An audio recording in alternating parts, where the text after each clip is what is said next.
Justice for Arjikar. আমাদের বাচ্চা রাস্তায় নেমেছে, তার একটাই দাবি, fight for RG Kar, justice for RG Kar. আমরা বিচার চাই, আমাদের নিরাপত্তা সুরক্ষিত করতে হবে, আমাদের দুই হাত আমাদের তোমার স্বর আমার স্বর। তাদের অধিকার বুঝে নিতে চাই, তাই আমরা আজকে রাস্তায় নেমেছি।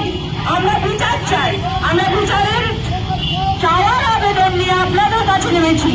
আমরা রাস্তায় নেমেছি, আমরা প্রতিবাদের এক স্বর নিয়ে এসেছি। আমরা প্রতিবাদের স্বরে বলতে চাই,